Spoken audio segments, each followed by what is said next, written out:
allowed to speak their languages. My mother is Inuk, and my father is Ganyangahaga from Ganawage. They were physically punished to speak when they spoke their language as children. Children, like I look at children like this. Just to say one word in their own language, to be hit. Imagine how confusing that is. Imagine the trust that you lose. As a child, you lose your innocence. They lost their innocence. Thousands, 150,000 children were taken from their home to be assimilated. But we refuse to stay broken. We refuse to stay silent. And it makes me incredibly proud to hear Ganyangahaga, to hear Inuktitut, to hear Abenake, Innu, Anishinaabe, all these languages. We're still here. And we can only get stronger with your help.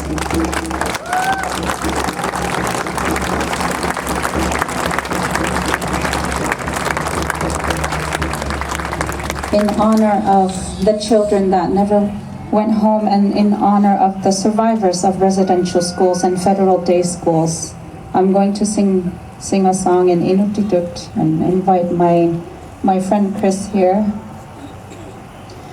I wrote this song to my brother who left us when he was 15 years old. And this song, I find this song is very suitable to sing to the children who lost their lives in residential schools, who committed suicide because of the pain that they lived in residential schools and federal day schools.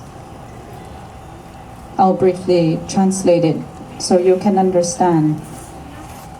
It's saying, I can almost see you still.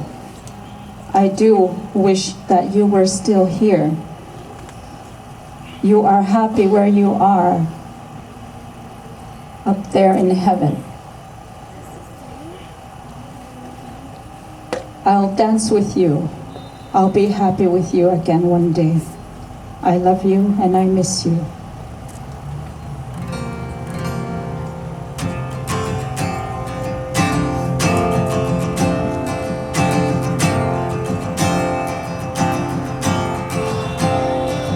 Taguna talyori yangina haye taina hogaluha tage upat si maletane ale asupute Hovi anak tume tapane Bang mo page ilake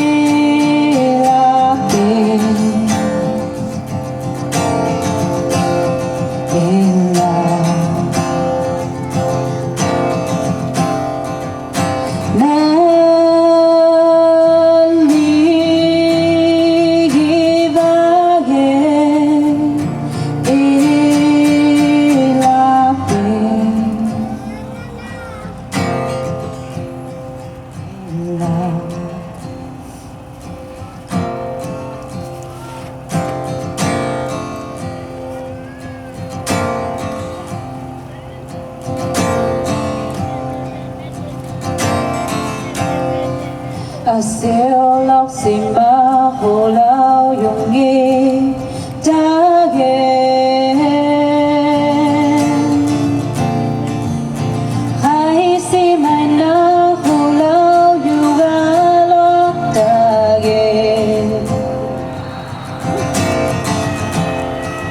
하나끼야 따뜻히고 막부고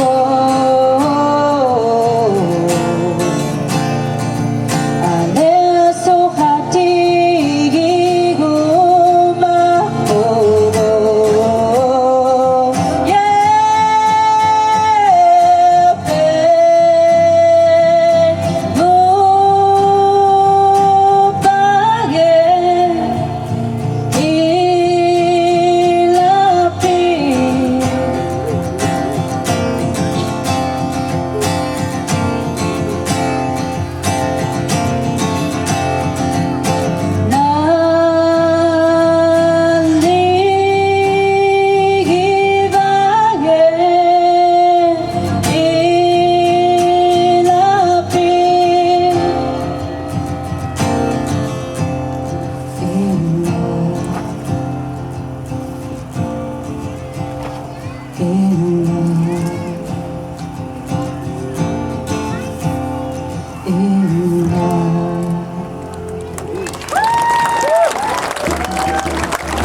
예배 무방에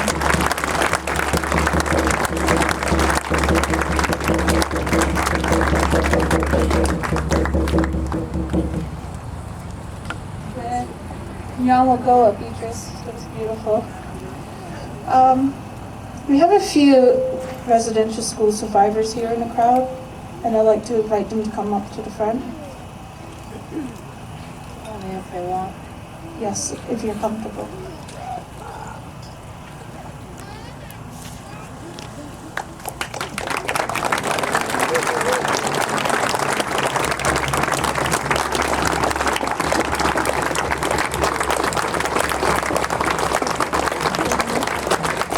Let's acknowledge them. Let's see them. And let it be known that we're here for them today.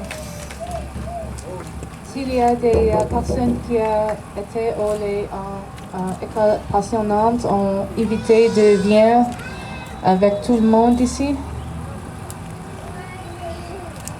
These beautiful women that you see here in front of you, they've lived through such tremendous, tremendous horror. And they stand here today with us. And we walk for them, and we walk for their children, and all our children. And I hope that you're seen today, and that you feel the love. And if you choose to approach these women, do so with kindness. And make sure you ask permission first, please. To the gentleman, sorry I didn't see you there right away. You are seen, you are heard, and you are remembered. Today we walk for you.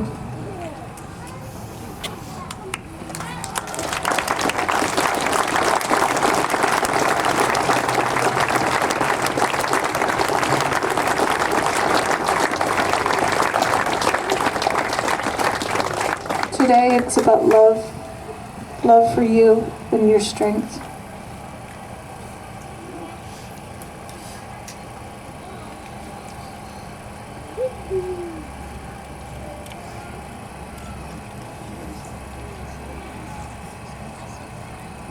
Would any of you like to say a few words?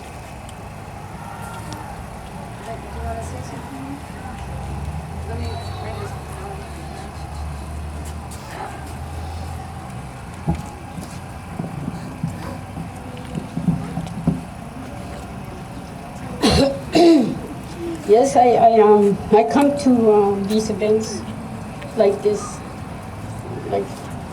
lady here. We all went through a lot in those schools. I was 5 years old when I was put in a residential school, separated from the people I loved the most. My parents, I could never get to see them. Put in a school where you're told what to do and you do it right now, right? I tell you to do something, you do it.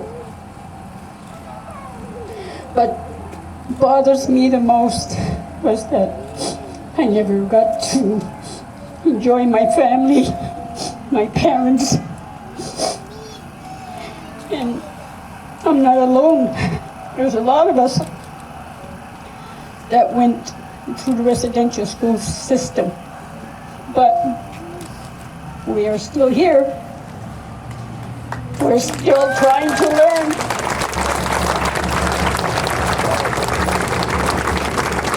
We're still trying to learn our language. We're taking back what was taken from us, which is our language, our culture, and even our identity. Because in the residential school, I wasn't a person. I mean, they gave me a number. Can you imagine that? A number. And my number was 7. Just think about that. 5 years old, and to be given a goddamn number. We're not even considered a person. I can't say no more. Yeah, bye.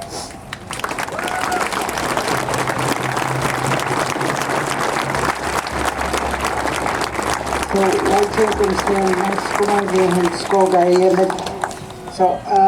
so my name is Alma Moses. So I'm second generation of the RC Mission Roman Catholic School in Fort George, where my dad went, and my mom went to the Anglican. So I walked today because I spoke to the unmarked graves too, because my dad, who is 95 years old, his siblings didn't come home, so they are part of that unmarked graves. So his older brother Henry, who didn't make it, and his little sister Petrus. So we are from the Moses Pocoteo family, Moses, that we were under. And I just wanted to say, when we went there, they also changed our name. Not only did they cut our hair and wash us and took away our clothes, but they also changed our name. So my name was changed as well. So, and I just wanted to say, I stand here, I speak English, which is my third language. The language that I was colonized was French. And only 2-3 days ago, I spoke in French, in public, somewhere public. It's just like Rita Joe, you know, this poem, you took my talk. It's the same thing. I just didn't want to speak French anymore, and just learning English was just my choice I made when I was an adult. In my 20s, mid-20s, I learned it. So, like Rita Joe, 2 ways we walk, 2 ways, several ways we speak. And the healing journey is not only today, but every day. Because I was 5 years old too when one of the youngest in that residential school when I went in the 60s. And it wasn't just one day we were there, it was 10 months. And so each day is truth and reconciliation and Orange Shirt Day for us, not only September 30th, it's every day. We have to live through that history, that colonial history. And I also wanted to say that